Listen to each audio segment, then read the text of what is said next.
Hi, everyone. Welcome to the GoldFish Report. I'm your host, Louisa, and this is a very special GoldFish Report edition today. We have with us a very special guest. Her name is Mary Rodwell. Mary is an RN, and she is a researcher in ufology. Mary has a very, very special area of research, and we're going to get to Mary in just a moment. And what I'm going to do is I'm going to do a few announcements, and I'd like to say right off the top, I want to welcome our GoldFish Report correspondent from Slovenia, and his name is Vid, and he's our Facebook friend. And Vid, we want to just give you a shout out and thank you so much for contributing the stories to our GoldFish Report news page on Facebook. And we welcome you and thank you so much. And to all of our viewers who are so kind to send us reports and stories from other parts of the world that we might not have access to ourselves, that we do post on the GoldFish Report Facebook page. So we want to thank our viewers for participating and doing their part. And that's really what the ambassador has normally asked of all of us is what can you do and what can we each do individually to make this world a better place. So we also want to remind our viewers to subscribe to us on our YouTube channel, The GoldFish Report, and also like us on Facebook, where we have a 24-hour news feed of articles. We also promote, just so our viewers are aware, we also promote the conferences that our guests and future guests attend or host. We also know that Miles Johnston, who is a friend of the GoldFish Report, will be having a conference in August, so we want to remind our viewers to look for that that on the Basis Project and also on the GoldFish Report Facebook page. All of that conference information will be posted. There's also Rob Potter's having his conference this summer as well over in Mount Shasta. They may be finished by now, I'm not quite sure, but those are all posted also on the promiserevealed.com website, and so you can follow Rob on that. And so there's a bunch of conferences going on, and having said that, we want to welcome Mary Rodwell. Mary, welcome to the GoldFish Report. Oh, it's a pleasure, Louisa. Mary, we've been watching, I have actually been, as a researcher, interested in the work that you've been doing. Mary has been studying and documenting in the ufology community the children that are being born, and Mary can go into more detail in terms of what the age groups are and maybe what the differences are. And I have so many questions for Mary, I just can't wait. But Mary's been documenting the special, let's say the indigo children, the crystal children who have come in, who are born these days with special abilities, special knowledge, special know-how of engineering aspects of technology that we desperately need on this planet. And it's really kind of uncanny how these children could have this kind of knowledge, and if their parents, so you'd think if they were exposed to this, they might learn it, but still they wouldn't learn it really. So we know there's something very special going on with these children, and I'm going to ask Mary. So Mary has been researching and documenting all of this information. Mary is a wealth of information, and I know that we're only going to scratch the surface today, but we're going to do a great job. Mary, can you please give our viewers an idea, a little bit of background about how I know you started out as a nurse, and you became very interested when you came across these children. Did you have a hypothesis that you started with, or how did you actually kind of start finding your way into this area? Well, it primarily started because, I was in private practice as a counsellor, and the very first time someone came to me and said, Mary, there's no support groups for this. People just think you're a loony, you're crazy. And he was a very articulate, middle-aged gentleman who told me it wasn't just himself. It was his partner and the children were having experiences. He was waking up with marks on his body, shaved areas, but it was also affecting the whole family. So here we had something that it was obvious to me that this was a reality to this gentleman. And not only that, if it's affecting the whole family, then you've got to start saying, well, this can't be a hallucination. He can't be imagining this or whatever, especially when you get the tangible things like marks on the body and this kind of thing. So for me, that was the beginning of the journey. Fortunately, because I'm a kind of person that it's weird and wonderful, I've got a book on it. I happen to have 2 books around this experience that I thought was very, very rare. And one of them was written by Whitley Strieber, Communion, which is a classic now within ufology. And I picked that one up because it looked interesting.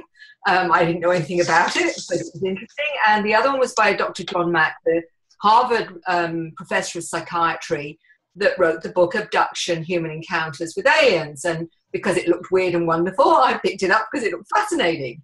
What was very powerful with reading that was, here's a psychiatrist, in fact, a professor of psychiatry, that came in as a skeptic, did all the psychological testing, and yet discovered that this was something real. He believed it was a multidimensional experience, but it also had a reality.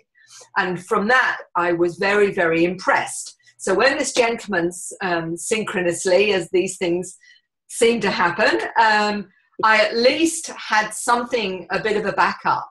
I took his case actually to advanced counselling, which I was doing at the time, and presented him as a case, which was a bit scary, given the fact that everybody else was doing relationship issues and whatever, and I'm taking someone who thinks he've had encounters with ETs.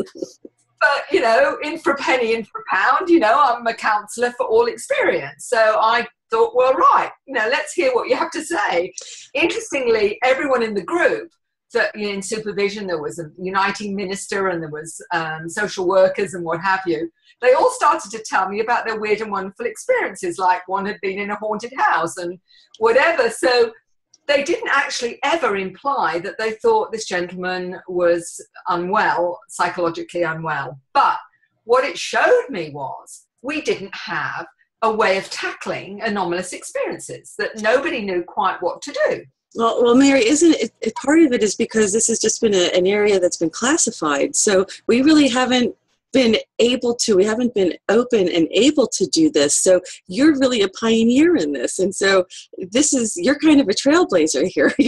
You're setting the path and the course for, you know, dealing with these issues. And from a therapeutic perspective, there's no better way, I think, because, you know, you're not, as a therapist, and I know because I have a psychology background, you're not there to judge your client. I mean, what they're experiencing is real, and there's really no way for you until you get to know them a long, long time or whatever, unless they have a diagnosis already. It's very hard for a therapist to know how much is, and I think just like anywhere, there's always maybe a little bit of exaggeration. You think that, I mean, because not exaggeration, but I mean, a person's perspective is only viewed through their own understanding of the world around them. So I'm going to rephrase that. Is that a better way to explain it? Because you're saying nobody was judging him, like they didn't think he was crazy. So there had to be some common sense, some commonality among people, yet, you know, it's his own personal experience. So, you know, you were very comfortable dealing with this, and this was an area that you felt this person's not crazy, and you took him seriously, which a lot of people don't. So what was different about how you took this person seriously, and how this, you know, how then you progressed from there? Well, the reason I took it seriously, because there was tangible physical evidence, and because it actually affected the whole family. And yes, they even wouldn't have relatives coming to the house because they were scared, saying it was demons. So for me, it was an otherworldly experience in that sense, an anomalous otherworldly experience, the paranormal. We've got lots of names for it. I've always been very interested in anything to do with the paranormal because, you know, I'd read enough and I'd experienced enough to know the validity of it. Even if for everyone it's a bit challenging, it doesn't mean just because it challenges you that it doesn't exist. And, you know, you're quite right. The reason that I was able to be open and non-judgmental is because in counselling, this is what you do. You honour the person's experience and their understanding of it. There was nothing that indicated to me clinically this man was unwell. You know, he was still functioning quite normally, as you know, but this was, I don't know what to do because my partner's really scared. So fear is fear, you know, whether it's fear of you know, someone down the street that you don't like, or fear of something coming into your room at night. It's still trauma, it's still fear.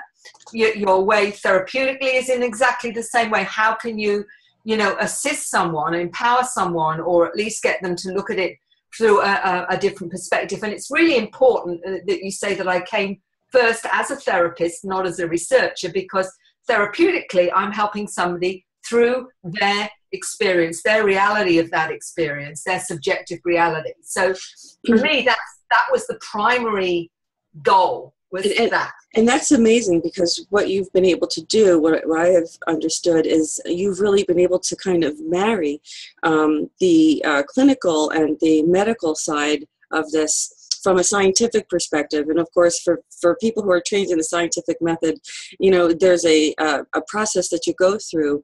And so I had asked you before we started today whether you had a hypothesis then, after you started working with this family and realizing this wasn't simply just one person and having these thoughts, you know, because unfortunately there are people who do have thoughts that are not based in reality.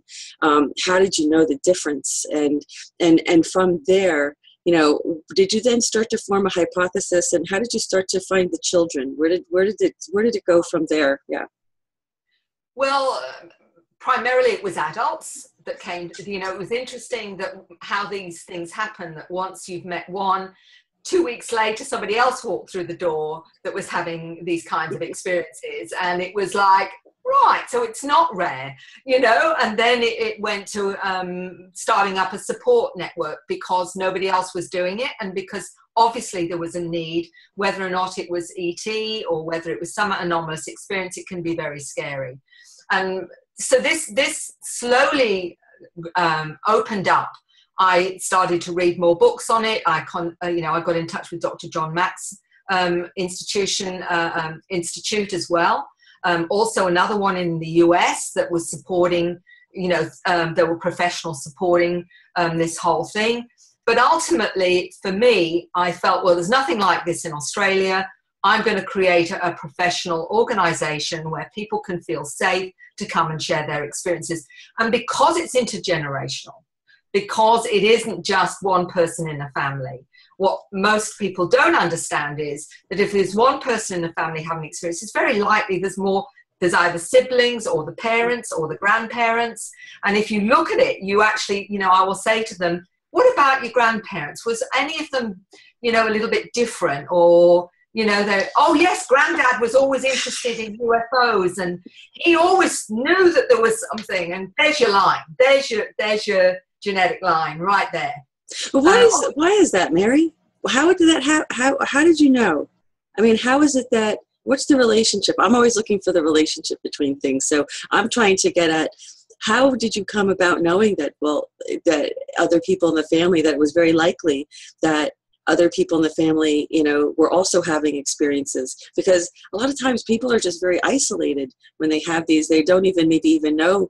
So, like you're saying, some people may know, but some people may not talk about it, and then so they don't know. But you're saying that it seems to be very common that people have multi-generational experiences. Like, for viewers and people who are just watching this for the first time, this is completely new. So I'm trying to connect the dots, because it may help them. Maybe someone watching this will go and talk to an older relative or somebody and say, well, you know, I'm going to just put this out there and see what happens. And what you find is, what you're saying is that in most cases, what's the percentage? I mean, how many cases do you think? How often is that the case?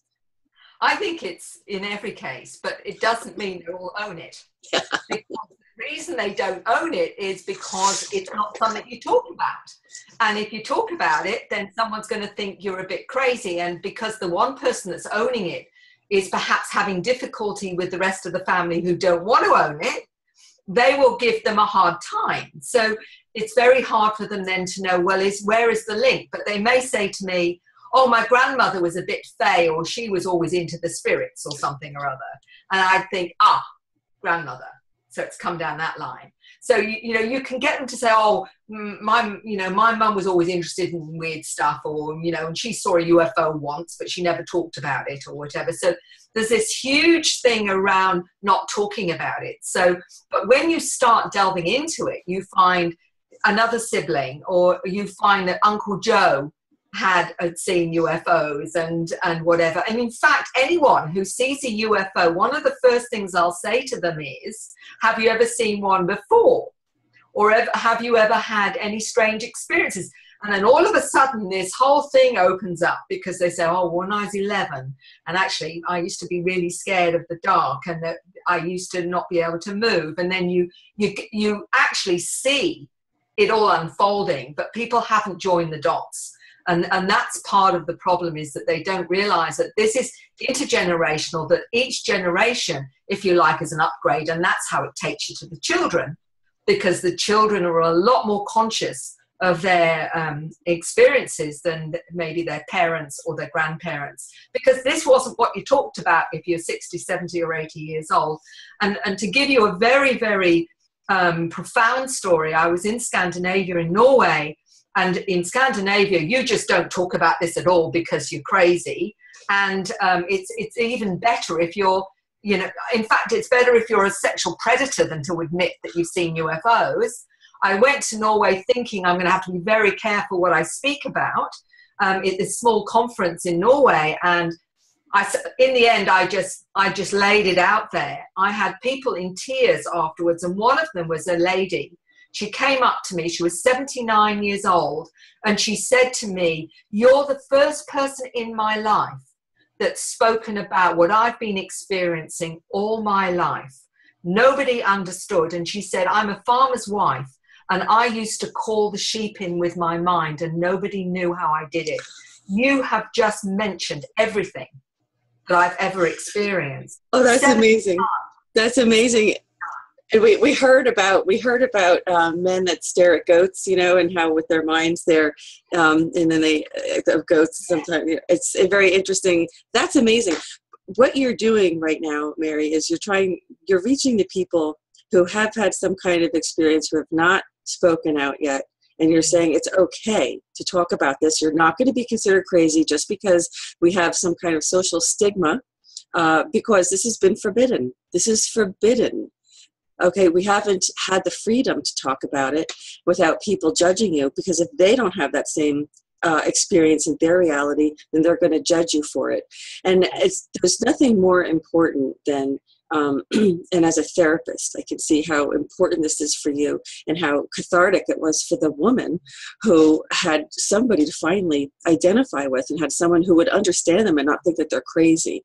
Because these are, yeah, I'm not so sure how unique they are anymore. I mean, if you're on Facebook, every day there's videos posted about a UFO somewhere. I mean, I've seen a UFO in person myself, and it was green, and it was bell-shaped. And I've never said this before, but this was like 20 years ago, and it was quite amazing. And I've seen some other things since then, but it just seems that nobody, you know, can really identify with you. So what you're doing is great, because you're really giving people a place to express themselves. Something that is significant. I mean, it is significant.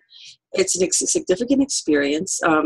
Thank God I've never been abducted that I remember. If I have no recollection of it, but I hope not. But it's, you know, they're so far advanced from us. I don't really know how many people no, but apparently a lot do. As you mentioned, the communion book, which was really a big, leap in terms of getting this information out there. And you have a book called Transformation.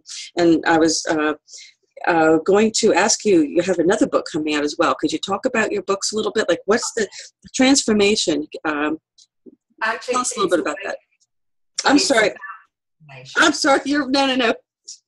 I got it wrong. Transformation is the name of the conference. That's exactly right. I'm sorry. Awakening is the name of the book. Yes. Actually, that's what happens. Awakening, how extraterrestrial contact can transform your life, because so many people are isolated, afraid to go and see someone, because they're afraid of either being laughed at or sent to the loony bin, you know, to be medicated and whatever. I wanted to create a resource book. This was taking people through the process of waking up.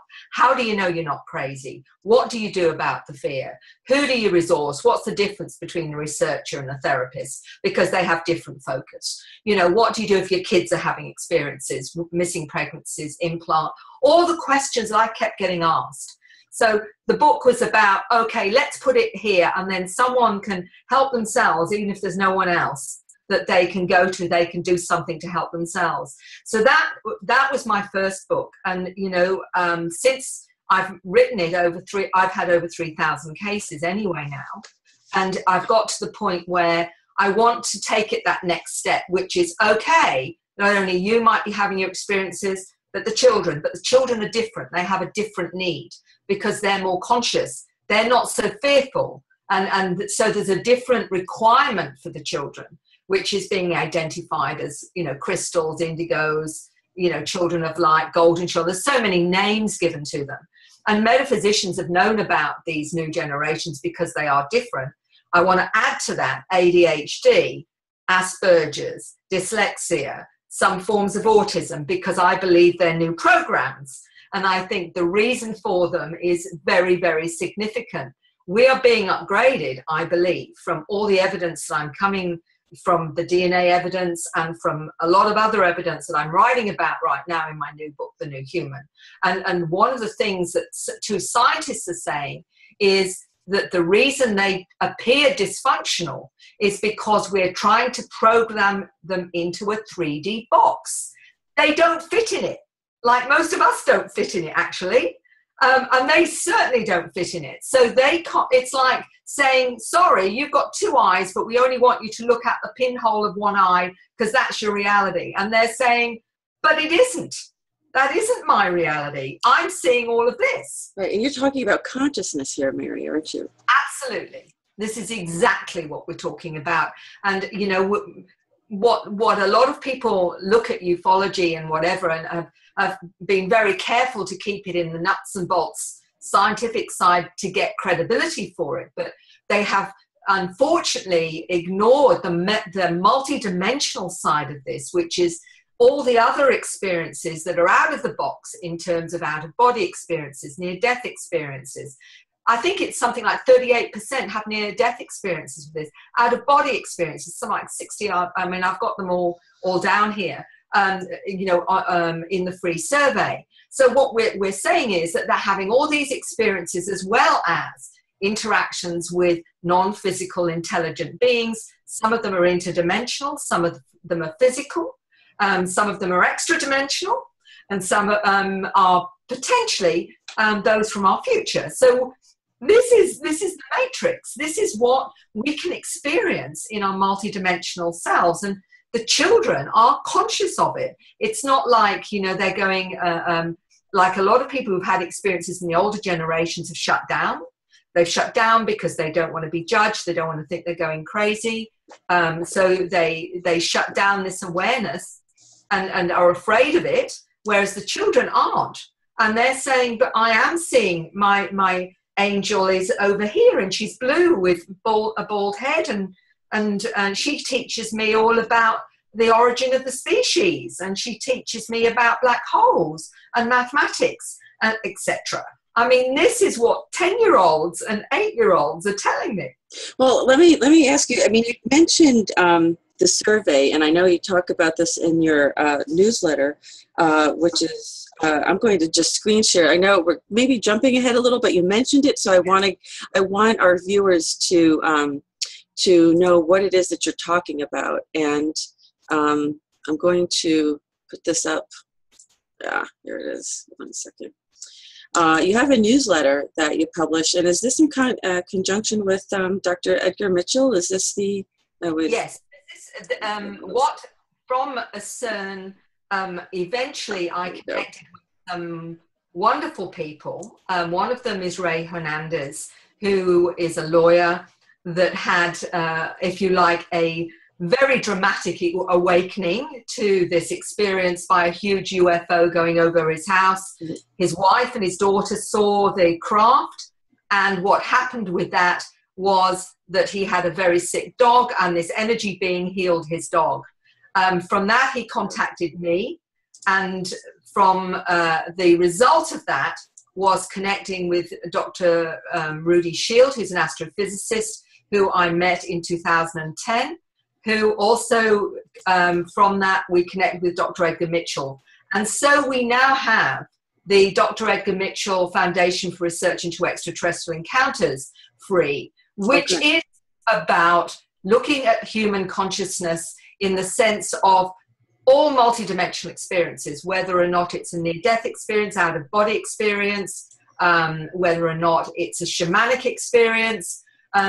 What we're doing is we're finally bringing a way of exploring these experiences into an academic and scientific format to really explore this through the surveys that we're doing, which are all anonymous.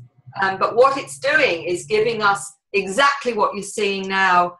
Over 75% of experiencers viewed their experiences as positive. 85% have undergone major transformations, more spiritual, less egotistical, more concern for the environment, for example. This is why Awakening says how it can transform your life, because it is a catalyst for awakening. It actually breaks us out of that 3D box. Is this the transformation? I'm sorry. Is this the transformation that you're saying we're upgraded? This is, you mentioned an upgrade. Is this what you're talking about?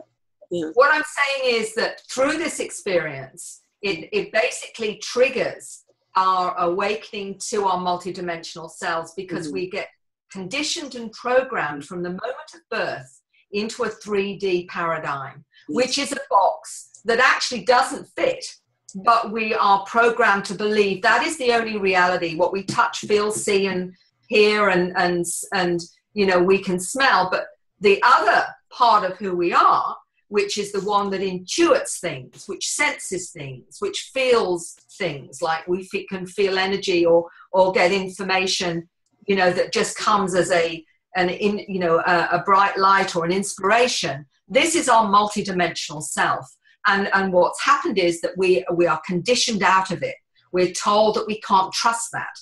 So what happened? That we shut down. And you don't want to be different, you know? You don't want to be laughed at. You don't want to be seen as weird or whatever, because that's what happens. The judgment is there right away. You say that you're seeing beings in your bedroom. Heavens above, you have lost the plot. You know, you really have gone round the little, you know, maypole, haven't you? True. So, this is the problem, and this is your challenge, though. But you're doing this in this newsletter. You're not only establishing. It looks like you had a support group in there. You had also research. So you're establishing some protocols, some research protocols. We're way beyond does this exist, and we're at the point where. And as a therapist, and you said you spoke to an astrophysicist, and you have neuroscientists you work with, and psychiatrists, and you're going you can't get more valid than this. We actually, and quite honestly, I've talked about this in a previous interview. We have the United Nations has an Office of Outer Space Affairs, and we have to start wondering how important is this that we have the United Nations has an office. We have an ambassador to this office. This is adding validity to your work and to what you've been doing and to what you've been saying all along. No matter how many people look at, I love it when people look at you like you have two heads, when you start talking about these things, and it's like, which head are you talking to? They really look at you funny, and you get the feeling like they, how many times has this happened to you? Look, this is the problem, and this is why Free, along with a lot of other organizations now, are talking about an experience, a liberation day, where we have a day a year. We're having it on October the 1st. And this is about people supporting the whole coming out, whether they want to do it or not. It's saying, look, the elephant's in the room, guys. We can all see it. How about we say we can see it? Because the world, the world isn't going to fall apart just because we're mentioning. We can see more than we're being conditioned to say we can see. Right, and just to give you more validity here, we have in the United States a bill. Actually, it's not a bill anymore. It used to be a bill. It was called HR It was included in another bill called HR 2262. It is now a law. It's called the Space Resource Exploration and Utilization Act of 2015. And just so people know, we have a law in the United States that now protects asteroid mining rights. And these rights expand into also any kind of work that's being done in outer space. There's all kinds of conspiracy theories about there being, and I'm saying that facetiously because you're always labeled as a conspiracy theorist if it's not a subject we talk about in mainstream media. But let me just give a little bit more validity to what Mary is saying here, because we really are dealing with outer space issues, and our governments are. This is the U.S. Commercial Space Launch Competitiveness Act, and they deal with all kinds of to facilitate a pro-growth environment for developing commercial space industry. Are we there yet? Are we there yet? Are we there yet? You know, we are. We're there. We are there. We also have outer space treaties that are established, and this is all official by our government, and this is public information. And this is good, Mary, because it's always important to, as you said, you know, people have been programmed. The kids don't have the filters that we have. And so they come in and they must be such a joy to work with. And let me just keep going and say that we also have, of course, when President Eisenhower warned us about the military-industrial complex, he was warning about the excesses of not keeping, the democracy is only going to work if people are involved in it. I mean, people have gotten fed up with the democratic process, and they have really pulled away from it. And, you know, what happens when the cat's away? So, you know, we have to hold our government officials accountable. We also have, we have President Kennedy's 1961 speech about warning us about secret societies and warning us about the kind of like hidden things that go on behind the scenes that do affect the government and the world that we live in. But so it goes back. I mean, little by little, we've been getting this information. John Podesta recently leaving the White House as a staffer, he announced that, he says, quote unquote, "Finally, my biggest failure of 2014 is once again not securing the disclosure of the UFO files." And that was a remark to the National Press Club in Washington, D.C. It's time to open the books on questions that have remained in the dark on the question of government investigations of UFOs. It's time to find out what the truth really is, and that they're out there, because he says we ought to do it really because it's right, because the American people, quite frankly, can handle the truth. So I love that. We're ready to handle the truth, aren't we, Mary? Oh, look, you know, I think that one of the recent polls said about 78 to 80% of people believe that, you know, we're being visited now. You know, I think it's huge because there's so much out there. Every 6 minutes around the globe, someone's seeing a UFO. That's what we know about. That's not the ones where people see stuff and feel they can't say it because it's not okay. And, you know, there's this whole thing about still the ridicule factor and what have you. And that has been, yeah, and we know there's been secrecy. We know there's been a truth embargo. And this probably makes me more upset than anything else, is because of the damage that has done to the millions, and I'm saying millions of people that have had experiences that never can talk about it, like this lovely 79-year-old in Norway that, you know, was never been able to own. This is her experience, and it's been with her all her life. That is a discrimination against personal reality that to me is the biggest and most inhumane thing to do to any person on this planet. You're not allowed to have your reality. You're not allowed to experience what you experience because someone's going to say you're not allowed that reality. Who has the right to tell anyone? Exactly. I mean, come on. Well, here we also have We also have Hillary Clinton, who in her presidential campaign in the beginning of it had said, if I'm elected, and I'm quoting, if I'm elected, I will reveal the real truth about aliens. So she already did by saying that. She further added, maybe we could have like a task force go to Area 51. And our last Goldfish Report interview, we had Captain Max Steele join us, who he is a super soldier as well, but he is a whistleblower who worked at Area 51 and has come on and has talked about his telepathic ability to communicate with these beam ships, because as he worked as a transport, when they would crash or they would be recovered, he would transport them, and it turns out he started communicating with them telepathically because they have a consciousness, which is unheard of for us. But it's like you said about expanding consciousness. And let me also just say, just to give you a little bit more credibility to what you're saying, the Pope has come out saying that he's willing to baptize aliens if they came to the Vatican. That's interesting. UNICEF, which is the United Nations organization, had, I believe it was in South America, they had, and I have pictures of this, but you can Google it, anybody can Google it and find out. It's called Tolerance for Extraterrestrial Life. So that's quite interesting, featuring a humanoid child with large eyes, obviously larger than an Earth human's eyes, green skin, but otherwise kind of mostly humanoid looking, regular hair, things of that nature. It keeps going. I mean, we have other people from the Vatican that has, and I'm, not going to put all of these quotes in here, but there's quite a few. Of course, I also mentioned Dr. Edgar Mitchell, who says not only are aliens real, they are benevolent creatures who have saved humankind from turning ourselves to ash in a full-blown nuclear war. And so these are quotes.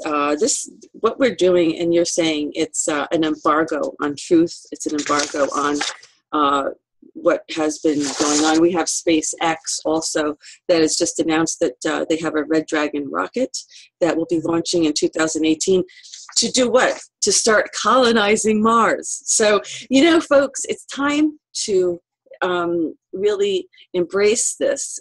It is about rising consciousness, because don't we have to raise our consciousness, Mary, in order to accommodate this? To think that this kind of forces us to go beyond religion. And since that is really, a very controlling factor in many people's lives, how convenient, it's going to kind of almost make us rethink everything in life, because religion's not going to be what we thought it was. So then where are we going to how are we going to have our view of reality changed? How are we going to, because the religion provides these building blocks that create our reality around us. Once those building blocks start to come down, we have to replace it with something. And that as a therapist, that you really can't get somebody to go and tear something down in their life without having something to replace it with. So there has to be another paradigm. And so what you're doing is you're trying to establish this, and you're bringing it in a scientific way. You're scientifically categorizing and studying these children. So let's start talking a little bit more about the children. And I know you can't name them by name, but you describe them, you talk about them. Mary, has been to so many conferences throughout the world, and she's going to be at another one in LA soon. Mary, do you want to might as well talk about it since I mentioned it? What's this, tell our viewers about your conference that's coming up? It's going to be live streamed anyway, and the details of it I'm sure you can put up. I think sure. I had it. You've got the details. It's CERO, CERO, and it will be in LA on the 1st of October, and it's live streamed. And it's going to have a lot of wonderful speakers on that day. But I will be speaking primarily about some of my research. Particularly, I'm hoping that my second book will actually be ready to be launched. It would be really great, because it really is taking this up a notch. And it's because the children have conscious recall. It's very hard to dismiss that when children under 10 are coming out with complex concepts. And, they don't watch talk shows on this. They don't read books on it. This is when they're talking about going up on spacecraft, what they're learning to do with their mind. They're talking about what they're being taught by various of these non-human intelligences, and it may be, you know, humanoid beings, it could be insect-like mantid beings. They talk about it as though it's normal. They'll talk about being taken back to the planet they came from. They'll talk about past lives. They'll say, you know, my planet was before this, it was in the Pleiades, or it was in Orion, or it was in, you know, Andromeda, or what have you. They know where they've come from. So they've got past life recall, which is conscious. They will, I mean, I'm going to take this a notch by telling you, I was talking to a 9-year-old, a young boy from the US, I was initially talking to his father. And this young 9-year-old said, "Can I speak to Mary?" And I said, "Oh, I'm very happy for you to talk to me." I said, "Why is it you want to talk to me?" And he said, "Well, it's because of your frequency." Then he proceeded to say that he was from Orion, that he was working with complex technologies, and he said he was a light physicist, and that he was coming to this planet. He said the problem with the scientists here, they're very backward, and he said, and they really don't get the concepts that I understand. The nearest was Tesla. So he says he's a good baseline for me, but obviously what I know is farther in advance of that. So we need new schools, because the schools here are so primitive, and the information is so primitive. Okay, now this is a 9-year-old telling me this. That's a great word to use to describe it. It seems very primitive to what you're saying. These kids are coming in and they're so bored in these classrooms because they already know this information. In fact, they know it better, how to teach it better. You say that we need new teachers, that they're going to kind of evolve, but we need new schools because this is all antiquated. Yes. These kids are telling you this. Yeah, and this is why I've got a whole chapter on illustrating what they're saying about they don't want to go to school. The teenagers that are depressed going to school because it's all so boring and it's so antiquated. They know things way beyond what the teacher knows. I had a gentleman in his 30s who wrote to me and said, "Mary, it wasn't till I read your information on being taught on board spaceship," he said, "I was learning physics at 3 years old." Physics at 3 on board craft. I had an 8-year-old telling me how he was using his brain waves to learn complex things where they would create things in the air in these space schools on craft with other human children and sometimes not human ones.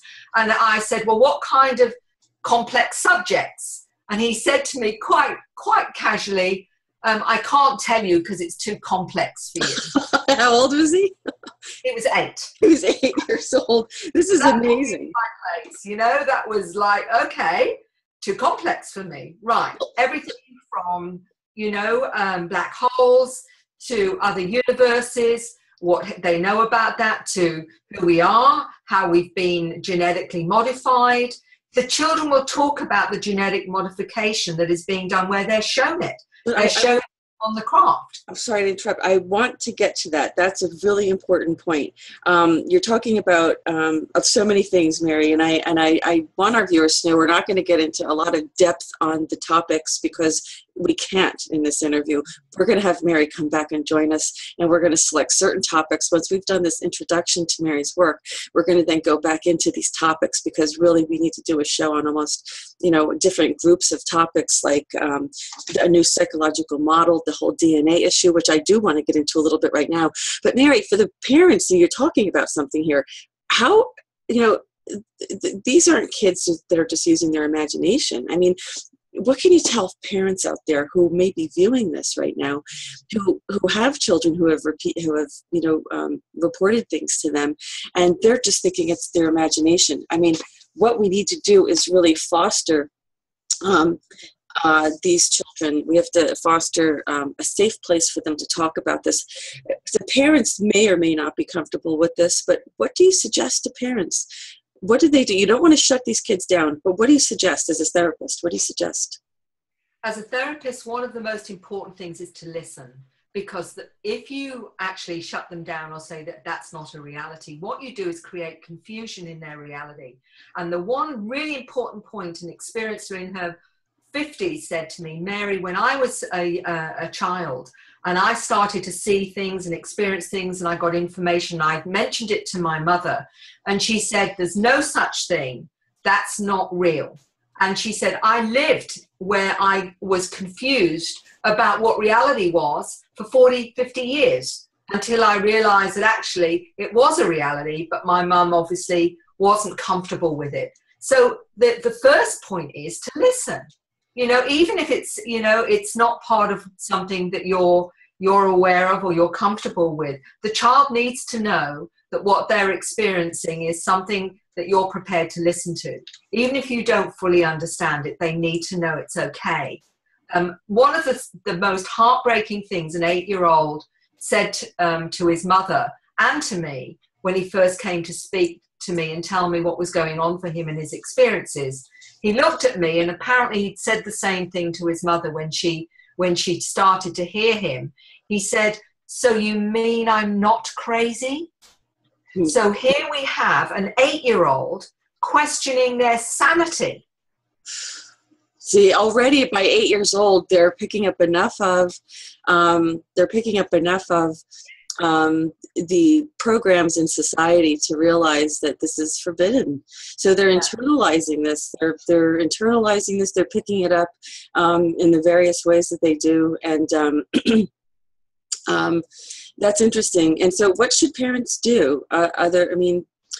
There's really no other therapists like yourself, are there? I mean, how do parents help their children, and especially when it comes to the boredom in school and things of that nature? I mean, you have an idea about a new education system. Do you want to talk about that a little bit? I mean, I never expected to write about this in the book, but because so much, I was getting teachers that were picking up on these children. And the teachers, interestingly enough, were usually ones who'd had experiences themselves. So they were actually seeing the particular children that were a bit different. Often they can be a lot more sensitive, a lot quieter. They're not necessarily, you know, out there. They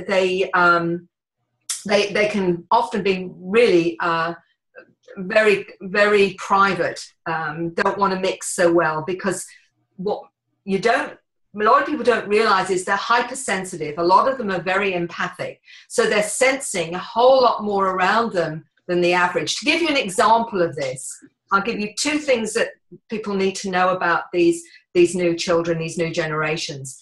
When I was speaking to a 16-year-old teenager, he told me he nearly committed suicide at 10 years old. And the reason for that was the whole family told him to stop imagining things and to get into the real world and to just, you know, be in this 3D reality. Forget all this other stuff. He said to me, Mary, I tried to do it and I got so depressed, I actually wanted to end my life.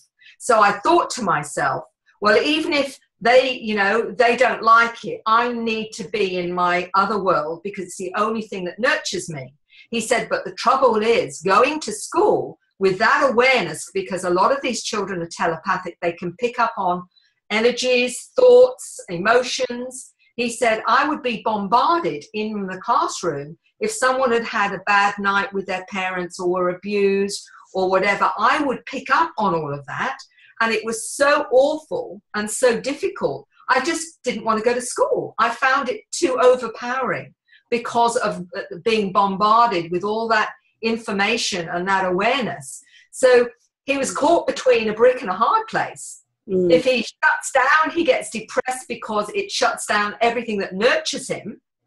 But if he opens up into the world that, you know, everyone else is in, what he's picking up, because he's so sensitive, is thoughts and emotions and feelings of everyone around him.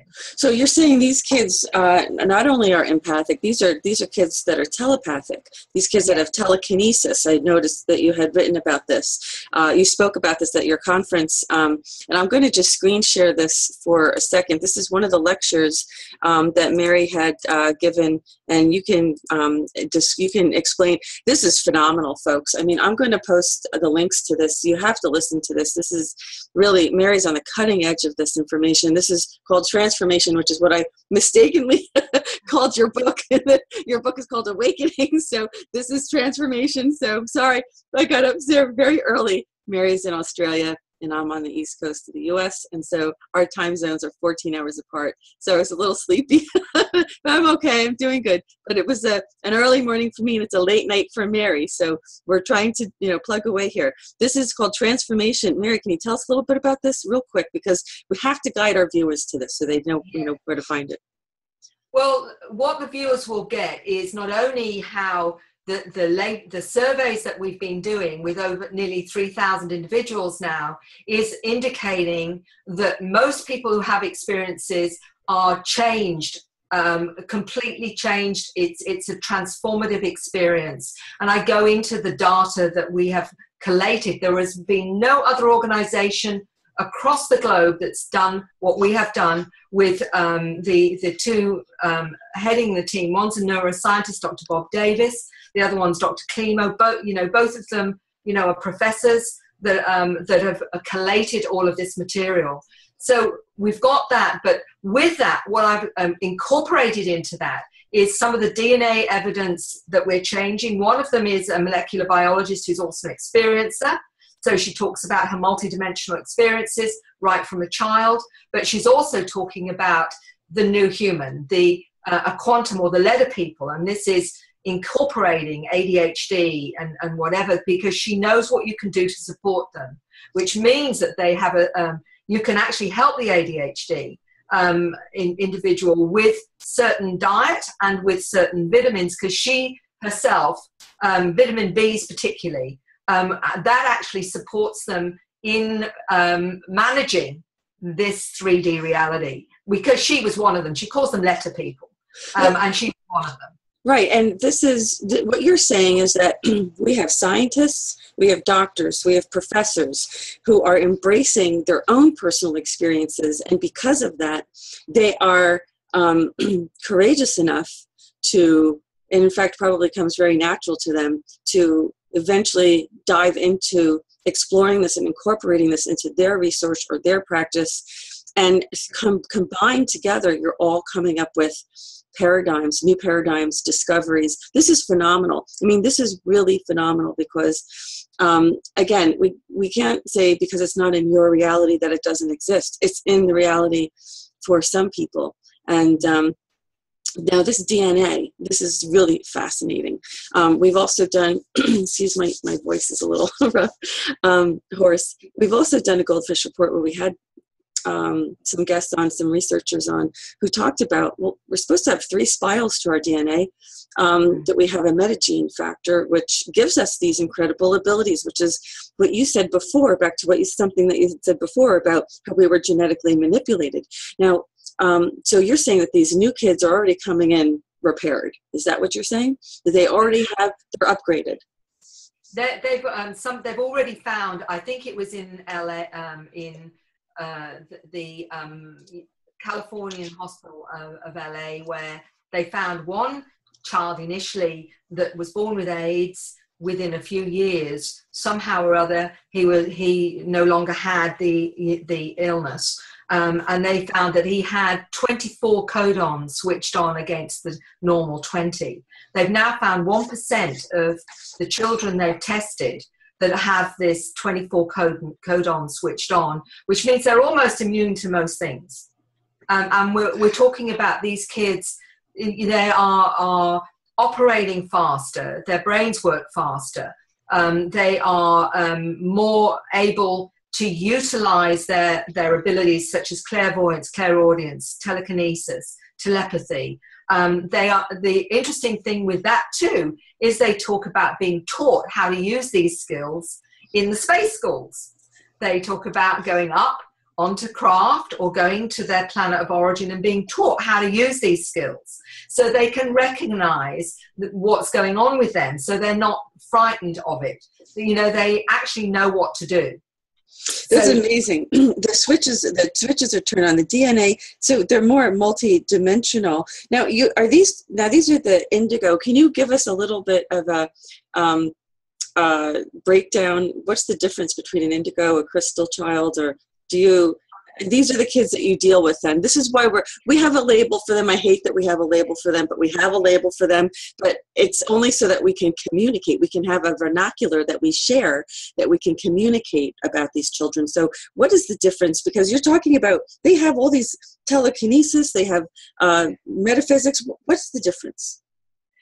What I've come to understand is with metaphysicians, they will use crystal or indigo, indicating certain qualities in a child. So some children are the warriors. They've come in, I think to a certain extent, we've got the ADHDs there that challenge the system and whatever. We've got, the crystals, we've got some that are more intuitive and more empathic. So what I believe is going on, and, at the moment, that's what my research is indicating, is that these intelligences want certain qualities in different parts of humanity. They want the healers. They want the ones that work with the earth energies. They want some that challenge the system. They want others. So they've got different roles so that, the metaphysicians say, well, those are crystals and the other ones are indigos because they're doing this. And the other ones, the golden children, they're all love and bringing in joy and what have you. So that there are different programs. I put them under the umbrella of the new human because they're all new human, but they've all got different programs that, in other words, let's put it like this, what we found with Asperger's, for example, is apart from being highly intelligent, and they appear not to socialize very well. As one Asperger's told me, amongst ourselves, we actually socialize extremely well, because we're totally honest with one another. He told me the problem with the rest of society has got all these masks. So we can't be bothered with that because it's false. It's not real. We want honesty. So the Asperger's is bringing in honesty. It's bringing in, the truth. They're not messing around with social convention that is false and false. So they're helping us to understand we have to be honest. We have to be real with one another again. So that's one of the gifts they have, is that honesty, total honesty, no messing around. We found with the autistic children, and there's research coming in even more now, that they're telepathic, that there's some really credible research that is showing their ability to be not only telepathic, but they have more creativity. So, we're looking at them as a dysfunction, but what we're doing is we're not understanding they're different. They are actually bringing in new abilities for us as a species. And we're seeing them as dysfunctions instead of actually seeing their qualities. You're absolutely right. It's a problem. But what about the people out there who say, well, the vaccinations caused the autism in my child? Is it possible that the vaccinations are, let's say they're, I'm just for argument's sake, because I don't really know how to explain this very well yet. Let's say they come in with this whole spectrum of abilities that we didn't have, or we lost, or whatever. And they get the vaccinations, and then they really only focus in on having, maybe they only, are the vaccines limiting them, even though they still maintain it? And we're talking, a theory here is, this is hypothetical, but is this possible that the vaccinations are somehow causing a limit to how these abilities manifest in each child, and that maybe those that remain because they're limited become even more exaggerated? It's a theory. It's just a theory, but what do you think about that? Look, this is when I go to the soul journey. Okay. Because I've actually referenced a book that was an indicator for me, because I feel like I'm someone that pulls bits of information from all over the place. I think in a very lateral fashion. There's a beautiful book called A Child of Eternity, and what's in this book is a young autistic girl that the mother thought was actually mentally, not only. Basically, she couldn't even communicate. She thought that she was very mentally challenged. It wasn't until they worked with her with a computer they found that she could communicate, and she was highly intelligent, in fact. But what was also interesting about this young girl was she was very aware multidimensionally. And she was saying even to her mum, you've got a spirit guide, you've got to start connecting to a spirit guide and whatever. And her mother, then she wrote on the computer one day, I chose to be autistic. And her mother said, what on earth are you talking about?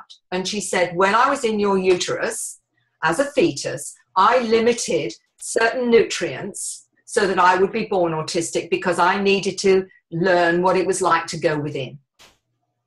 So here is an autistic girl explaining her understanding of why she chose to be autistic. So this adds another component to this, doesn't it? It does. It makes it a little bit more complicated because people are trying.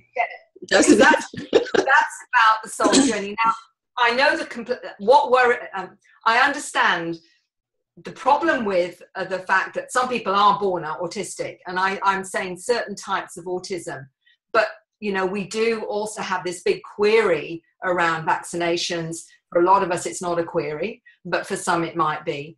There is no doubt that these vaccinations in the way that they're now being used, particularly, is becoming more and more, to me, a concern for a big concern. But unless what that may mean is, though, that maybe in other ways they have that might instigate other abilities, I don't know, but certainly some forms of autism, even if we leave the vaccination side out of it, I believe have certain qualities.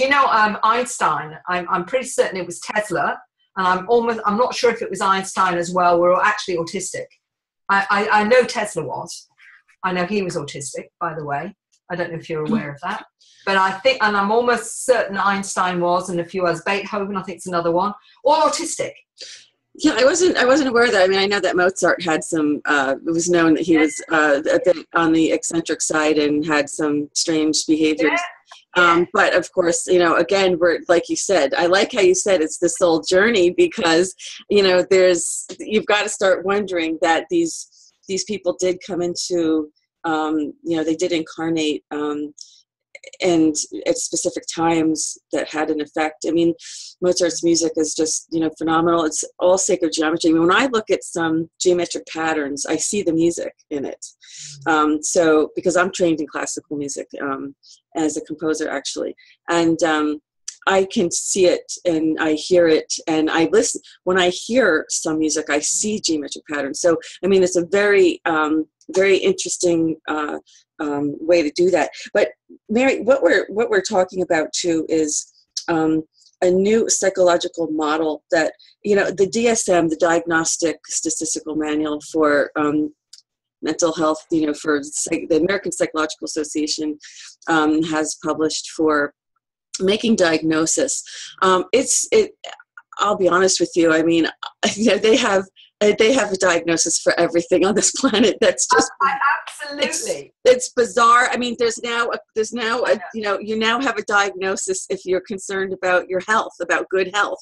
There's a diagnosis if you're concerned about eating healthy and having a healthy lifestyle. There is a diagnosis for this. Mary, we're really talking, this is a long shot here, trying to, what do you mean we have to establish a new psychological model? I mean, you're right, but are you serious? I mean, we're dealing with big pharma who makes so much money off of medicating these kids. How are we going to do this, Mary? Well, I think the first thing is for people to actually be informed. I mean, this is why you're doing what you're doing and I'm doing what I'm doing. Because if your information resonates with someone and they can make sense of that, then there's someone else that isn't going to follow down that path. And I think this is the important thing here. We have to have a new model. They have created, as you say, almost every human condition as something to be concerned about, that's an aberration. Something to be medicated. No, it's something to be medicated. Yeah, well, that's the whole idea of how There's a pill for that, Mary. There's a pill for that. Wait, if you saw a UFO, guess what? The doctor has a pill for that. That's exactly right. So, in fact, in my conclusion of my book, I'm talking about exactly that we need to create a new multidimensional model of reality that people then can start to understand their multidimensional selves and not be afraid of it and not be scared of it and not think they're going to go to the loony bin because of the fact that they're experiencing, because this is part of who we are.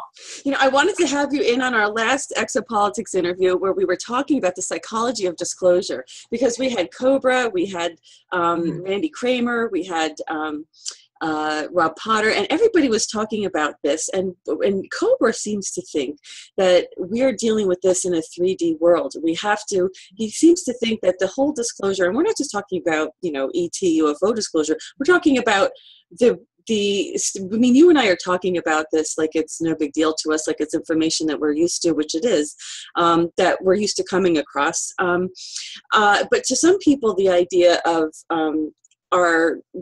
us being genetically manipulated, modified, whatever, that we had other abilities that we no longer have, but the kids are coming in with it. This is completely new for some people.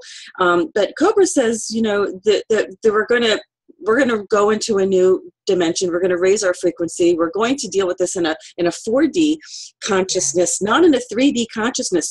So in fact, it may not be so difficult. It just seems to be so difficult to get there. It's like a very difficult bridge to cross, isn't it? Well, when was that point where everyone believed the Earth was flat, then all of a sudden everybody accepted it was actually a globe? I think we're doing the same with this. I think when we get to the 100th monkey, the 10% or whatever it is needed, then this is just going to be accepted, because I can't see it being any other way. There are millions and probably billions out there now that know the reality that they're taught to believe in, this 3D reality that is actually inaccurate because of what everyone gets intuition, everybody gets knowings, feelings, sensings, and whatever. Whether you take notice of them or not is another ball game. But ultimately, everyone knows that, it was funny once. I was speaking to the Rotary group of professional retired men. And I remember one of them coming up to me and saying, "Oh, you're the UFO lady. I'm going to have so much fun with you." And I said, "Do your darndest," I said, because you don't say that to Mary, who's Aries. So anyway, my first words were a challenge. I said, "I expect everyone in this room to have had an experience they can't explain. Put your hand up if you can explain all your experiences." Not one hand went up, because we all know that we do, because we're multidimensional. It's just that it's not okay to mention it. Well, bugger that, excuse my French. It's time to say the elephant's here, guys. We can see it. When are we? I get very, very. You see, Aries again. No patience. It's sort of like, come on. The world isn't. The sky isn't going to fall in if you say I see and sense more than maybe you do or whatever. Because everyone. It seems like a waste of time for you, right? It's like you already know, right? It's for goodness sake, let's stop pussyfooting around, Mary, I love you. You're a woman after my own heart. Let me tell you, I really enjoyed this interview. This is just fantastic, because we can cut through it all, and as females, as women, there's also this divine feminine, I think, energy that's also, we're basking in on this planet, and it's coming to this planet. And I also mean that the men can embrace this too, but men sometimes have a much more difficult time doing that. But I think women are becoming less inhibited and able to more express themselves and their wisdom. This is wisdom that we're talking here. There's a difference. And so, it really kind of bypasses all of the stereotypes. It bypasses all of we just kind of cut right through it all and go right to the facts, go to, speaking about things in a manner that are very real. I mean, again, I go back to this idea that if it's not in your reality or someone else's reality, that it doesn't exist. That kind of thinking is like 3D paradigm thinking.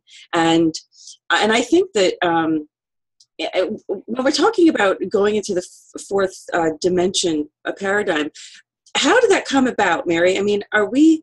What I understand is we're moving into, our solar system is moving into a different area of our galaxy, the Milky Way galaxy, called the photon belt, according to the physicists and the astrophysicists that you spoke to. Is this part of why these kids are coming in this way? Is this part of this transformation? Is that responsible for, what's responsible for these kids coming in this way? Or is it, creator? Is it divine? Is it divine? What's going on here? Why now? Why are the kids coming in? Why now, Mary? Why do you think? Well, I think it's a combination of all of that. I think that we've reached a point in our evolution where our ancestors have said, at the moment, we've got like a 3-year-old kid with a loaded gun. We've got to get this kid to grow up fast because otherwise he's going to shoot everybody and, Meaning nuclear weapons. Nuclear weapons and whatever.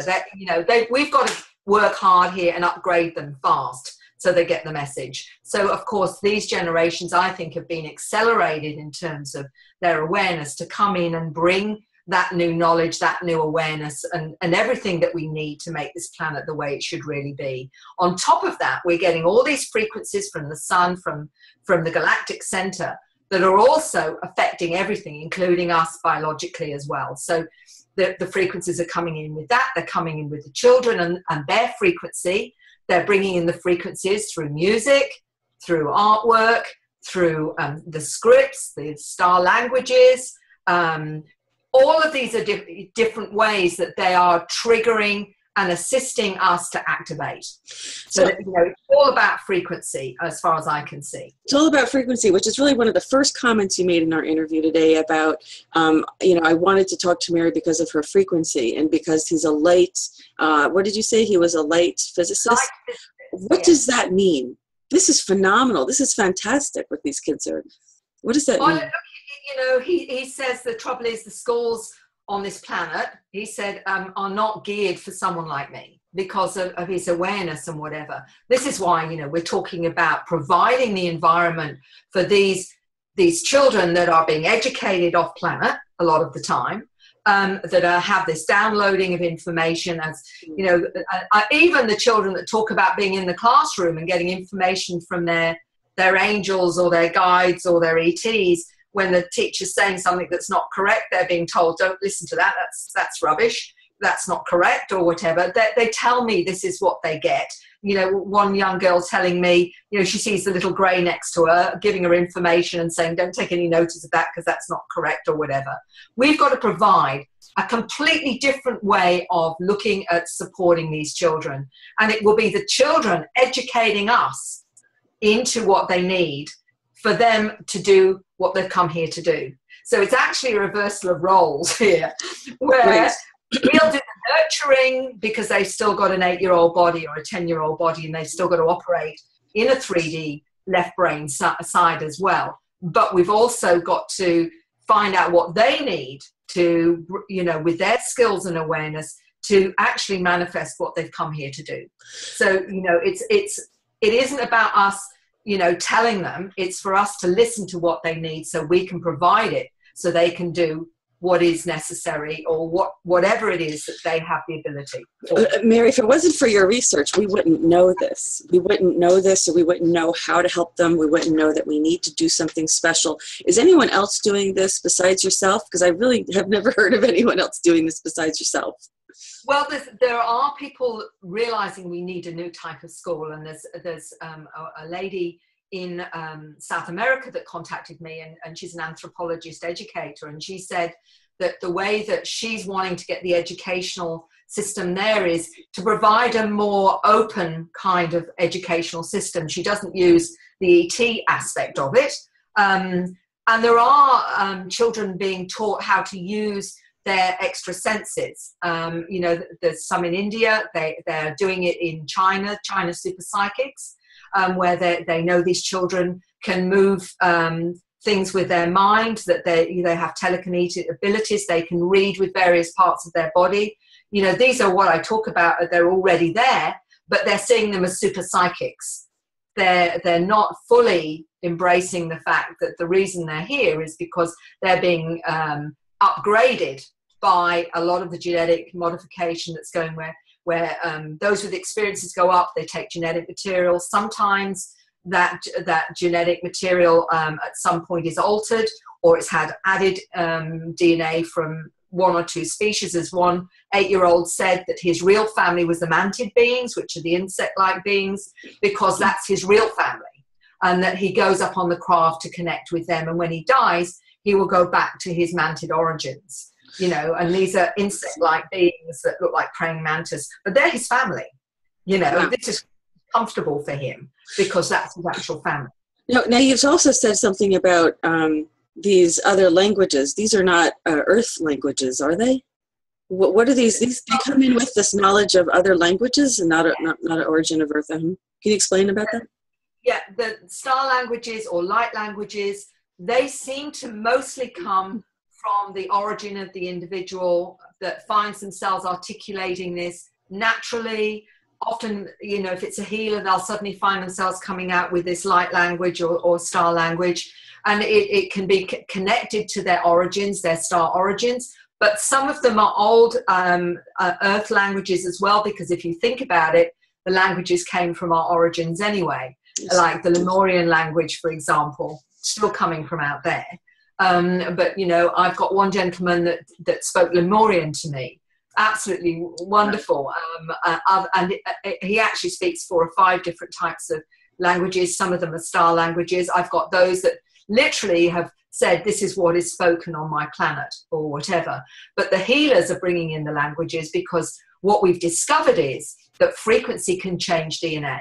And the Russian scientists that have discovered that have actually discovered that the way you can alter the configuration of DNA with the right human language, it's a frequency, without even cutting out genes, you can actually reorder them through that frequency. Well, this is what I think the star languages are doing, because healers will often find themselves speaking a star language over someone as they're doing energetic work. And it's a frequency, like, you know, mantras. All of these frequencies.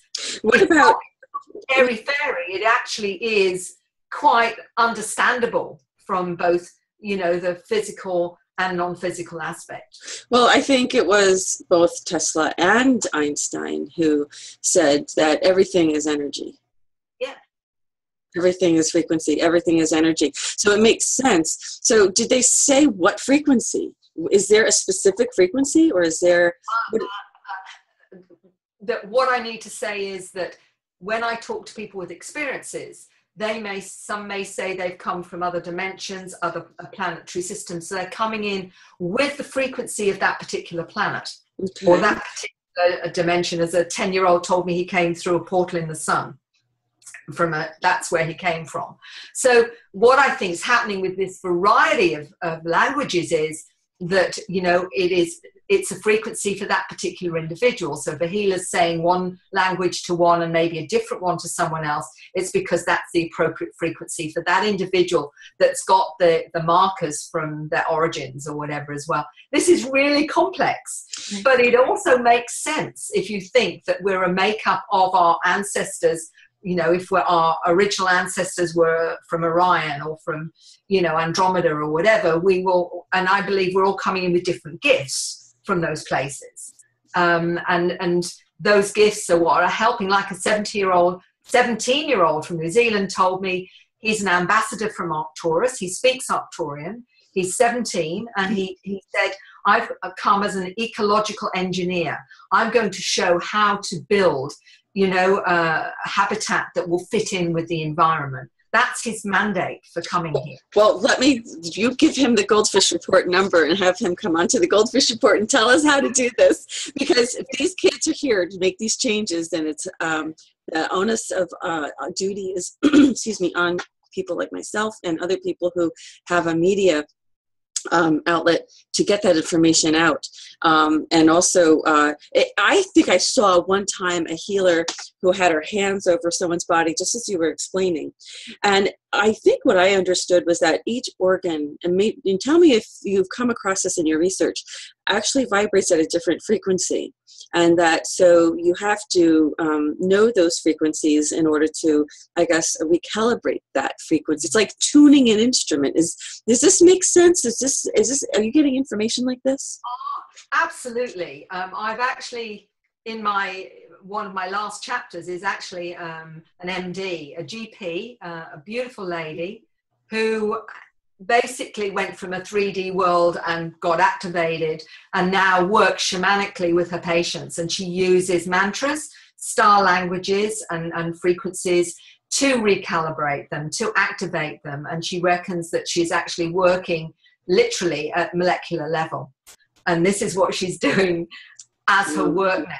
This is, you know, a shamanic healer. She's gone from, you know, having her background, very conventional 3D medical background, into now working with frequency to heal and to help her patients. Well, what's phenomenal about what you're saying is, you know, in psychology, the twin studies, you know, anytime you're looking at the research in psychology, you're always looking at twin studies.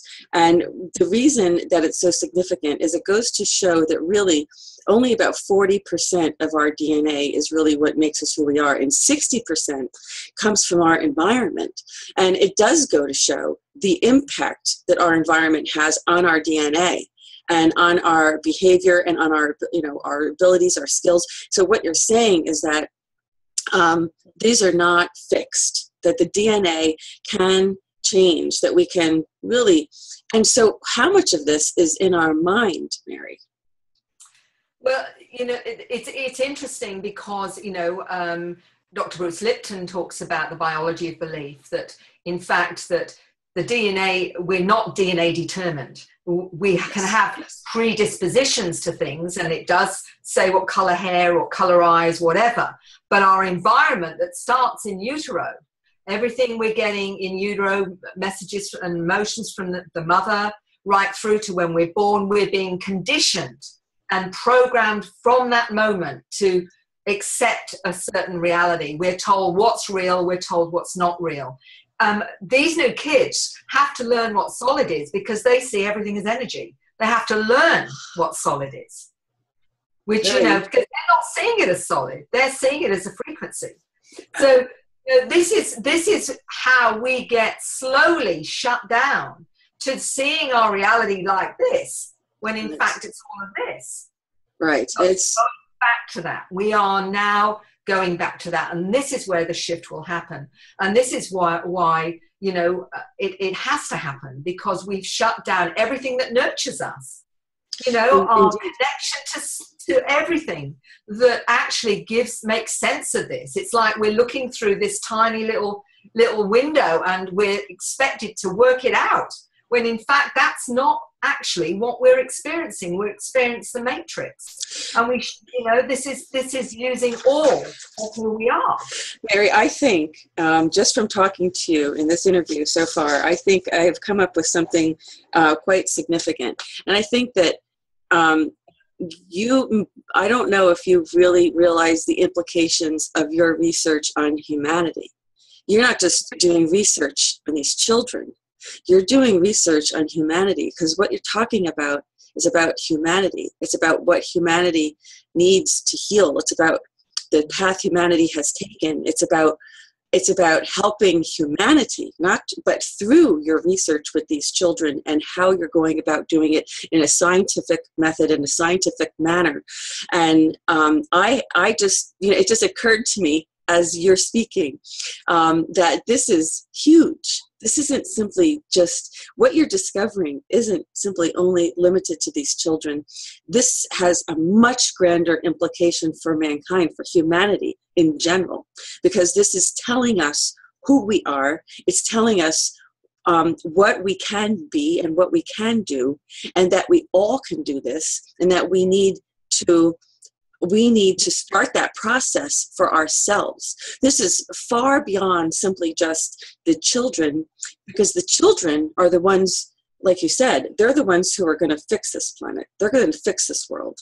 They came in with the solutions. As complicated as it may be, somehow it's not so complicated to them. What they find complicated is being here, and understandably so by all the things we discussed today. But I'm seeing this as something far greater than just, this is like a big Pandora's box opening for humanity, that not only is it okay, this is us, this is kind of like rolling out the red carpet for our galactic presence, for the reality. This is what it's about. It's about the reality that we are galactic members of we're members of a galactic community. That this is simply, you know, we have to get past this egocentric perspective that, you know, the universe revolves around the earth. You know, I don't really know if many people are buying that anymore. You know, we're taught this for, you know, because I guess the powers that be didn't think, you know, mankind was ready, that we were evolved enough that we could handle it. But clearly, you know, our world leaders at this point think we can handle it.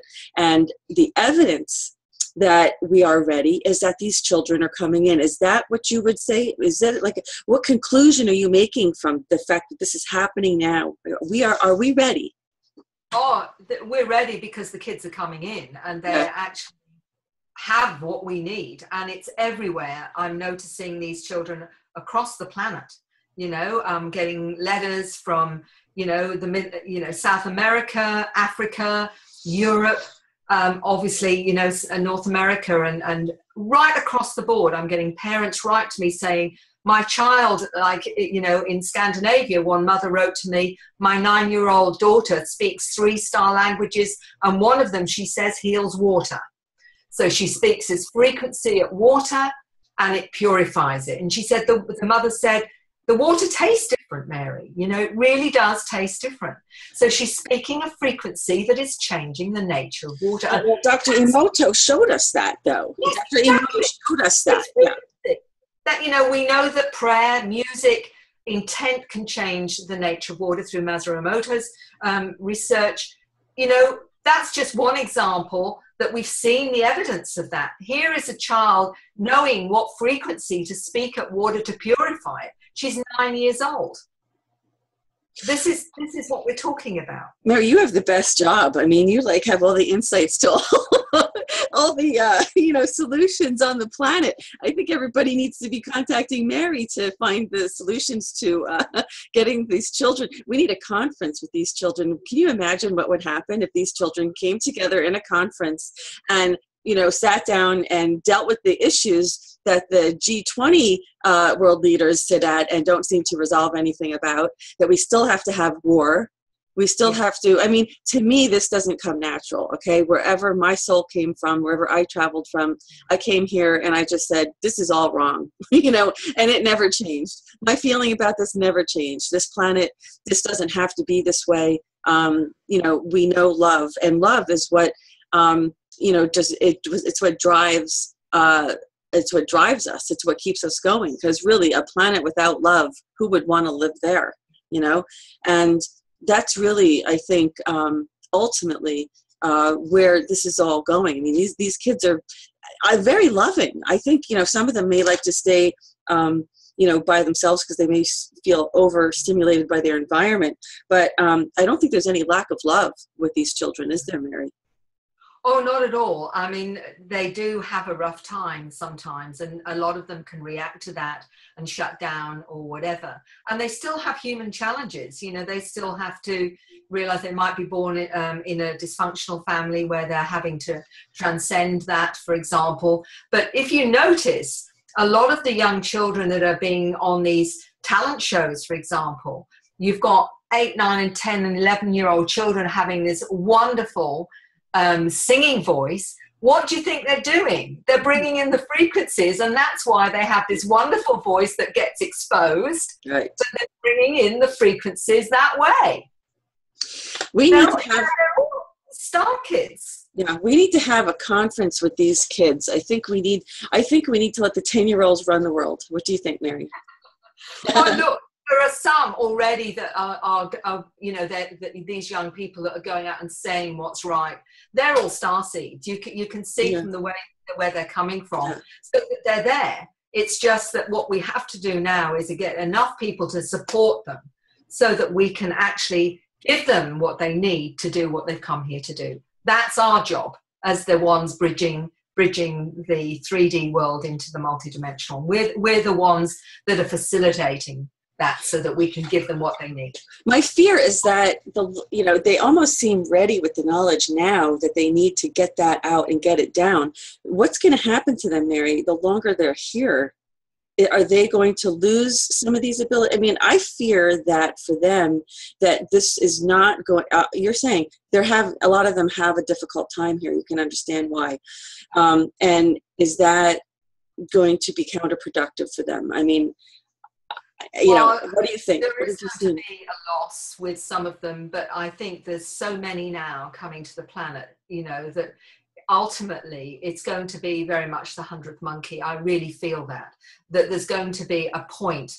And also because there is this sense that things are going to change on a huge scale on this planet anyway, that there is going to be this shift of awareness, shift of consciousness, and more people are listening and changing. The activation of people of our age and younger, in those other generations is happening just like it did with Ray a few years ago when a huge craft, there's a lawyer, a tax lawyer that suddenly has gone from not in the slightest interested in any of this to being totally passionate. This activation, like this MD, 4 years ago, she had the activation going 3D world into a multidimensional one, completely changed her life.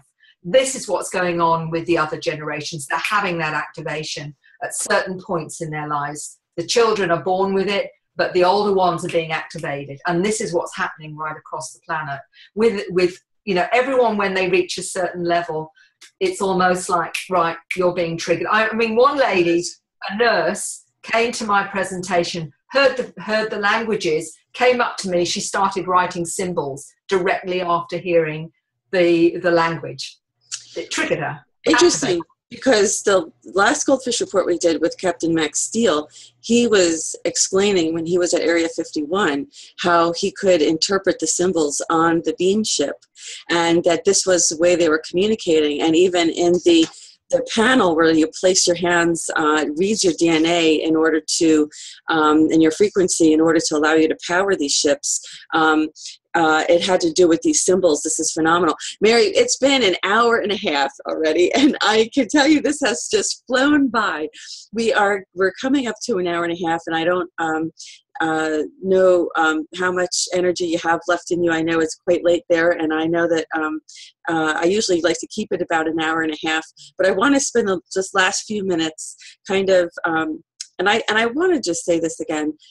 This is Mary has such depth of knowledge in each of these subject areas that we talked about.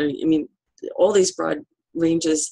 And this interview really was, I think, a little challenging for me because I wanted to go into detail on all of them and I couldn't.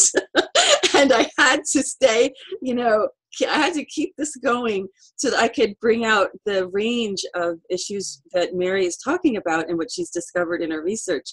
And so I have to say, I hope that I was able to accomplish that because I will dive into these in more detail, and we will have other panelists to contribute to this. We will have other scientists who, and Mary, we'd love to have you come back with your scientists on so that we can go into these issues and talk about it scientifically, because that's what we need to have. We need to be having these conversations, but in a way that, people can understand it, because as you know, you're from the medical community. I've worked in the medical community as well. And there's a jargon that medical people use that lay people are not familiar with. So in a layman's terms, we can maybe try to communicate these topics, because this is what we need to get out. You do it at conferences too, but there's all kinds of platforms, and this is one of them. So I hope that you would be willing to come back and have another opportunity to kind of go into detail on some of these topics, and also bring some of your guests, some of your experts with you, so we can have more of a broader dialogue on these particular topics. But for right now, after what we've already gone through, I just want to ask you what, the last few minutes that we have, we're going over an hour and a half a little bit, but I can't help it. What would you like to kind of sum up today with for our viewers after what we covered? We kind of went over, we kind of went from A to Z, but we didn't really go to all the letters in between. But what would you like to leave our viewers with today, Mary? I think I'd like to leave our viewers with something really important, and that's actually to believe in yourself and to believe that we can make this beautiful planet of ours something worth living on, and something for our children and grandchildren to appreciate, enjoy, and love being here, to make life worth living again, to actually enjoy living. And not seeing it as a drudge, or not seeing it as something that has got to be hard, because I think we can do it. And I think we've just got to believe in what our potential is, because this 9-year-old said to me, Mary, human beings are amazing, but she said they're not going to find this out until they believe it first. So we've got to start believing in ourselves and our potential and what we can do. The children are going to show us exactly that. So if anything I'd like to leave you with is that listen to your kids, because they're going to be the ones that are going to bring in our future. And it's very, very exciting. That's wonderful. I'm going to show, thank you very much, Mary. This has been phenomenal. I really so enjoyed this interview today. Didn't know, and that's what I love about, I guess what I do is that I never know where it's going to go. And that's what's great about it. What I enjoy about it. I'm going to screen share this information about this conference. If you want to just explain what this is, I know you briefly did before, but we'll just review this again. This is going to be Saturday, October 1st in San Pedro, California. And can you explain for our viewers, I mean, here's the link so our viewers can copy this link. Can you just give a little information on what this is again? Well, this is going to be something that's live streaming. And if you go to this particular link, although the information may be another few days before it's all up, I will be flying to LA to speak personally there. And they've got some wonderful speakers there that will be, Yvonne Smith is one of the organizers of that. James Love is another, who's a lawyer. We're really talking about Experience a Day, Liberation Day. We're talking about people and their experiences, and we're actually giving them a place to say, this is okay as well. This is what we want to do. We want to make this okay for people. Okay, and so I just see on this here, we have a few other events as well. So here we have your next event is August 18th to Sunday the 21st, Portal to Ascension. Can you tell us about this one, Mary? Yes, this one's got a range of wonderful speakers. I'll be doing the webinar from Australia and speaking, but they've got Barbara Lamb. They've got some wonderful speakers, and it's all about extraterrestrial reality and the fact that we are changing and shifting in consciousness. So very much a consciousness one that's related to the extraterrestrial and intelligence and our connection to them. So that's what's on the 18th. I think I'm speaking on the first day. On the Thursday, great. I'm sure they'll have a list there of the agenda, who's on the agenda on each day. So that'll be good. We have now, again, ACERN, Australian Close Encounter Resource Network, Facebook. You have links right here. That's Mary's email. We also have the experiencer.org. This is free. It's the Foundation for Research into Extraterrestrial Encounters. And then, of course, the last one, which I kind of went past, was you have something here. What can you explain what this one is for January? January at Byron Bay, there's 2 days of Afterlife conference, and then there's Close Encounters. I've got Dr. Bob Davis coming over from the US, and Rosemary Guiley, who's written about 60 books on the paranormal. They're both members and directors of FREE. They're coming to speak. Dr. Bob Davis is speaking on both days, and he is the one that's organizing the survey of FREE, and he's a neuroscientist who is a wonderful gentleman, and he'll be speaking on that. So that's going to be in Byron Bay next January. That's fantastic. And you know, Mary, I don't think there's any coincidence about any of this. I think that we are ready to meet our galactic neighbors. I think this is even part of what's supposed to happen at this time, that we're supposed to be having this conversation right now, that we need to be getting this out there right now, because, you know, I think that, as I spoke about in the second Exopolitics interview that we did, that there's plans for disclosure of all kinds, but we're talking about our galactic families, and that it's time that we embrace this. And by doing this interview, we're helping to help people to embrace it. We're helping to raise consciousness. We're helping people to understand that you know, we are galactic in nature. I mean, we have some researchers who have come on who have talked about that there are 12 races that seeded humanity. So in a sense, we're all ETs already. We're just, you know, a very special one. I think, personally, very partial. But I think you're right. I just have more questions for you, but this whole metagene issue isn't something we had a chance to talk about today, Mary, but I'm going to have you back on, and we're going to talk about all of these wonderful things and what the metagene means, and how the kids today really are going to be the ones who help us, give us that courage, give us that knowledge and consciousness, but specifically the consciousness that we need to embrace this, because then there's no fear. You know, if the kids can embrace this, certainly we should be able to. So, Mary, thank you so much for joining us on the GoldFish Report today. I'm so pleased that you were able to meet with us. We had to, you know, deal with some big time zone changes and differences, but we made it. We persevered. We got through this. We want to remind our viewers that the links to Mary's conferences are going to be provided in the description section of this video, and the conferences, and you can access them from there. We want to remind our viewers to also follow us on Facebook. Facebook, the GoldFish Report, is a 24-hour news site, but it's news in terms of research, in terms of things that we talk about, topics we talk about on the GoldFish Report, and topics we would like to talk about on the GoldFish Report and haven't yet. Researchers and people, we do post for the guests that we've had on the GoldFish Report. We do post regularly there, and, you know, daily, if it's daily or weekly or whenever they have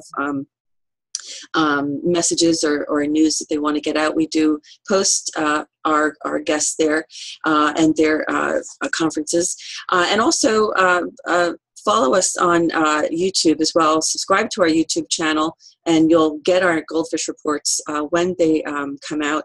We are going back to a more regular schedule. We had some time off due to a holiday, and we want to thank Mary Rodwell so much for being with us today. And I also wanted to mention that the ambassador is traveling and does not have internet access, or the ambassador would have been here with us today. The ambassador will be with us next time to join us, and he apologizes that he wasn't able to come today, but there was internet problems and connectivity issues, so that wasn't possible today, but he will be back. And we want to, again, thank our viewers for watching. Thank Mary Rodwell, and this concludes this edition of the GoldFish Report.